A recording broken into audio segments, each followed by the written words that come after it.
छत्तीसगढ़ की राजधानी रायपुर में करोड़ों रुपए के एक बेहद चौंका देने वाला कथित ठगी के मामले ने सभी को हैरान कर दिया है। जहां यहां 55 करोड़ रुपए के कथित नकली नोट का सौदा करने पहुंचे एक कारोबारी से 1 करोड़ 13 लाख रुपए लेकर आरोपी फरार हो गया। जहां इस पूरे मामले की जांच पुलिस कर रही है, वहीं सबसे हैरान कर देने वाली बात तो यह है कि दोनों पक्षों की पहचान सोशल मीडिया के जरिए हुई थी।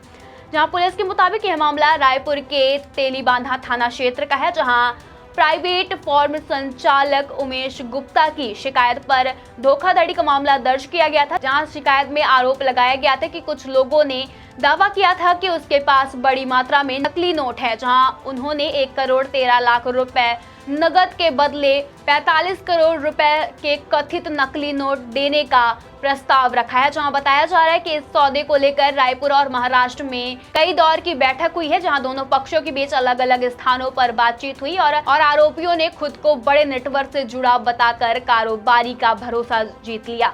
जहां इसी भरोसे में कारोबारी ने कथित तौर पर अलग अलग किस्तों में 1 करोड़ 13 लाख रुपए आरोपियों के खाते में दे दी। जहां एफआईआर के अनुसार इस सौदे को अंतिम रूप देने के लिए रायपुर के तेलीबांधा इलाके के कई होटल में बैठकें हुई है। जहां इसके बाद कारोबारी को महाराष्ट्र के अलग अलग स्थानों पर भी बुलाया गया, जहां सौदे को लेकर लगातार चर्चा होती रही। जहां शिकायत के मुताबिक रकम लेने के बाद आरोपी बार बार नए बहाने बनाता रहा। जहां कई नकली नोटों की खेप तैयार होने की बात कही गई है, तो कभी सुरक्षा व्यवस्था और डिलीवरी में देरी का हवाला दिया गया, लेकिन काफी समय बीत जाने के बाद भी न कथित नकली नोट मिले और न ही कारोबारी के पैसे वापस किए गए। इसके बाद पीड़ित ने पुलिस की शरण ली, जहां अब पुलिस इस मामले की 2 अलग अलग पहलुओं में जांच कर रही है। जहां पहला कारोबारी के साथ हुई कथित 1 करोड़ 13 लाख रुपए की ठगी, वहीं दूसरा एफआईआर में किए गए उस दावों की जांच जिसमें बड़ी मात्रा में कथित नकली नोट की